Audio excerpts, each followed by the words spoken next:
Տատիկ։ Եվ ինչ կարծիք ունես։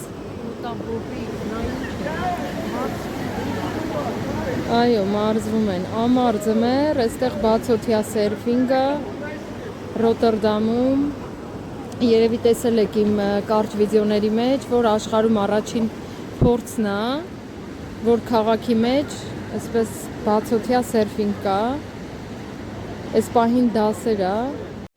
Սարել է իրենց ձեռքերը, ո՞նց կարելի է սարել։ Դե բայց իրանք մարզված են։ Տատիկը խիստ անհանգստացած է իրանց բաց ոտքերի ձեռքերի համար, որ կսառեն, դե այս պահին 14-13 աստիճան է։ Բայց իրենց կայքում գրված է, որ տրամադրվող հագուստը, որը կարող են վարձակալել տեղում, կարգավորում է ջերմաստիճանը ջրի մեջ, այնպես որ ցուրտ եղանակին սառնություն չես զգում ջրի մեջ։ Բացօթյա սերֆինգի